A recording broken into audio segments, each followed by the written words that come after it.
Hey guys, so today is December 6th, 2024, and it's been quite a while since I've posted anything really significant on this channel. It's actually been a few months, and yeah, so I've basically been, I've been taking some time off from video creation to learn the Godot engine, and I've been developing a couple different games, both for mobile and PC.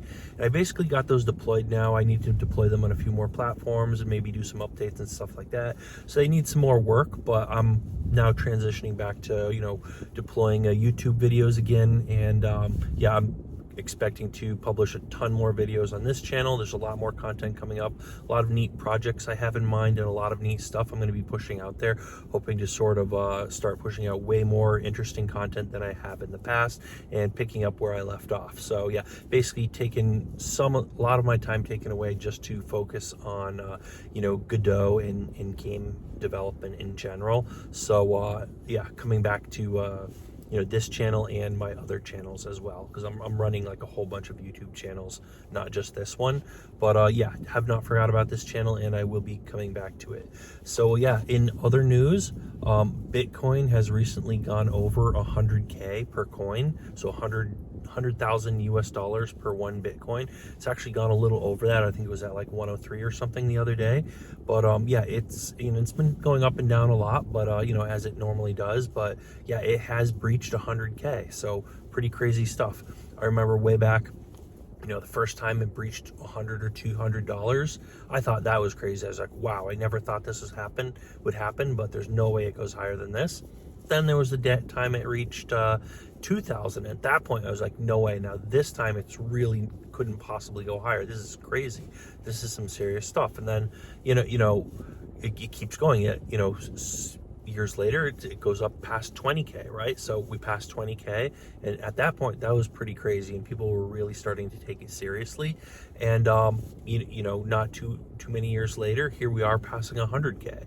So to say it's going to pass 1 million per coin isn't that crazy of a thing, right? I mean, there's no limit to where it can go.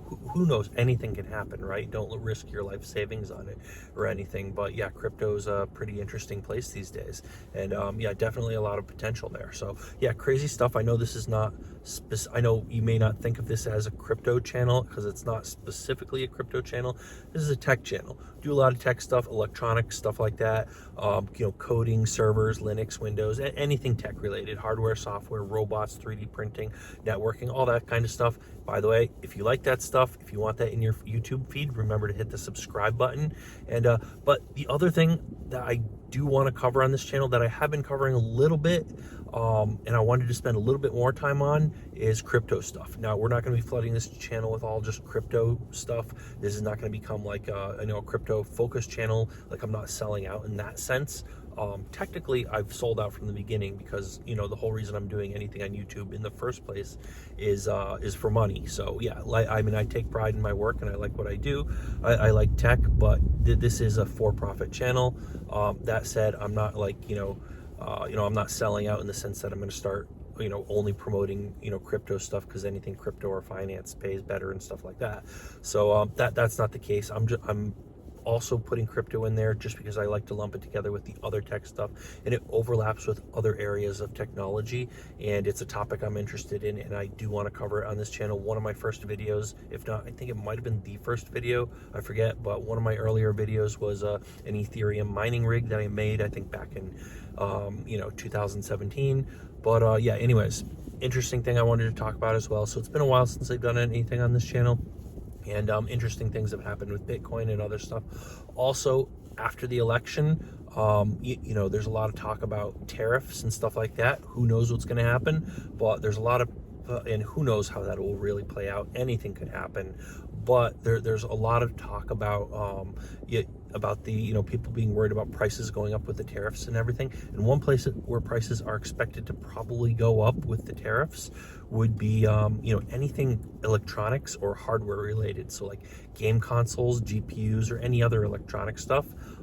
That stuff's gonna probably, if things go the way people are expecting, that stuff, prices are probably going to rise like crazy. It's going to be hard to get things, kind of like, how it was hard to get like a PlayStation, Xbox, or a GPU. They were all real expensive and being scalped during COVID and all that other stuff. Like back then, there was an issue then. We may see the same thing now, or who knows, anything could happen. But it's, if you were planning on buying something, that's one more excuse to buy something now. Speaking of buying things, I recently picked up an M4 Pro Mac Mini. I'm still a multi-OS user here, but yeah, Apple stuff is pretty terrific and works great together. I'm not tied into the Apple ecosystem, but I do love leveraging and making use of Apple products, and Mac OS is pretty terrific, and the new Mac Minis are pretty awesome. The one I picked up is pretty much overkill. I basically spec'd it out except for the hard drive. Since it is a Mac Mini and it's going to be sitting on top of my desk, I'm not moving it around. It's not a big deal to connect an external SSD to it, which is not as fast as the internal SSD, but it's close enough. I won't notice the difference in my workflow editing videos and stuff, right? So there's, it would have been an extra couple thousand to max out the storage, and that's crazy when I can just plug in, a much cheaper external SSD. And since it's not a laptop, it's going to be sitting on my desk all the time. It's not a big deal. I know with a laptop, it can be a pain plugging in an external SSD if you want to carry it around from room to room, or you want to, go places, you want to carry it on the go. That can be a pain, having to unmount the disk all the time and stuff like that. But yeah, for something like a Mac Mini, may as well just have an external drive connected to it if you're going to save a couple $1,000s, right? And barely any performance gains on it. So may as well just do that, right?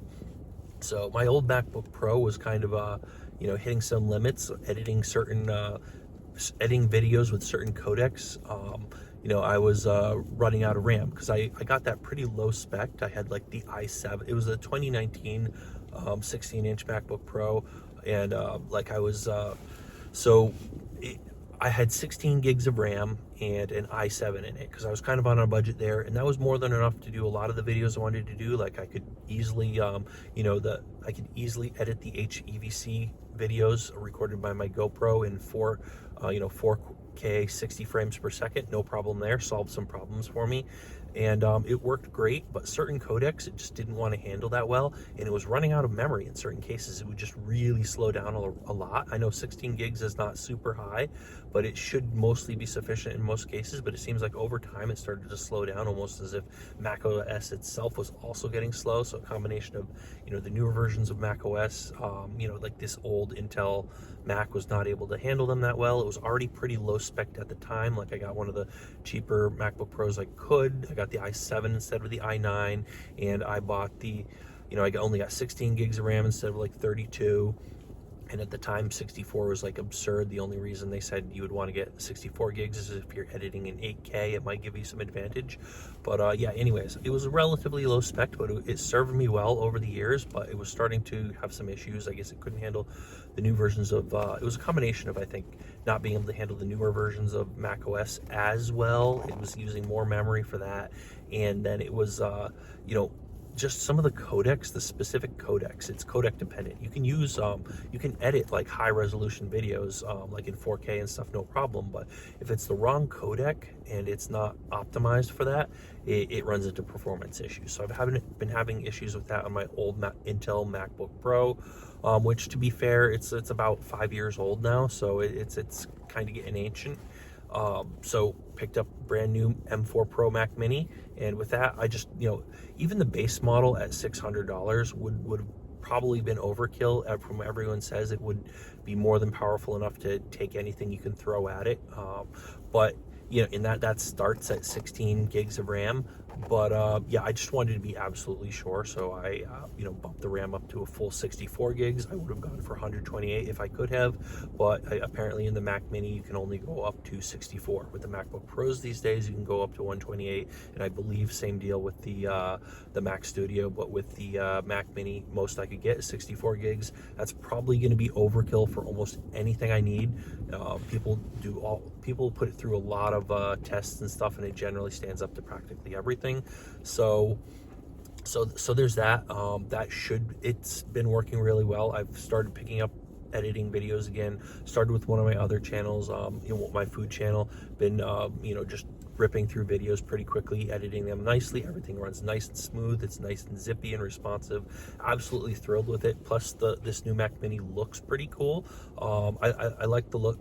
It's smaller in size, length and width than the older Mac Mini form factor, but it's tiny bit taller, so it looks more like a small it looks more like a small Mac Studio than a Mac Mini, right? So it's but in any case, it looks pretty cool. It's really fast. It solves all my problems. I got as many cores as you could possibly get on it. So I have plenty of cores. It's absolutely overkill for that, right?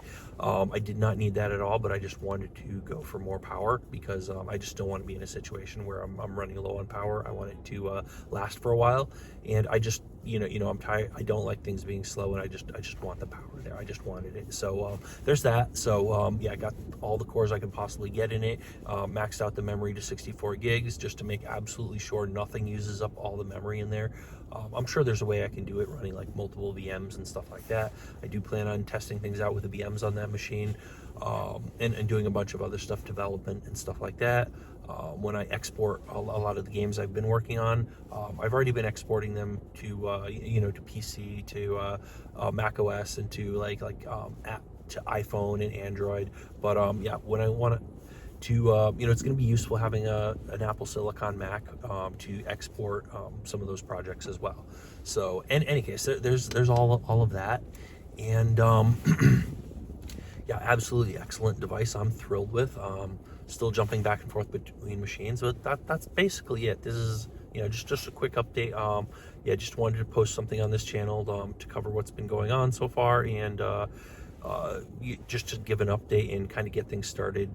Do expect a whole bunch more content coming up very soon, so stay tuned for that. If you're not subscribed to this channel, might want to hit the subscribe button. If you have any comments, anything else you want to say, leave them down in the comments down below. I always like seeing comments. I get so many. I'm flooded with comments, and Gmail generally alerts me of YouTube comments in like a separate tab, so I don't always see them right away, and I get so many of them over from all my channels and stuff. I try to get back to people when I can, but a lot of times I don't always get back to people right away, or sometimes I'll see a comment like months later and be like, oh, well, it's not going to be too helpful answering this person's question, but I try to sometimes to get back to people right away, and I do like seeing people's comments. So yeah, any comments, questions, anything, do feel free to leave a comment down below. Feel free to give me a thumbs up if you like, and that's about it for today. So thanks for watching, and we'll see you guys on that next video, which will be coming really soon.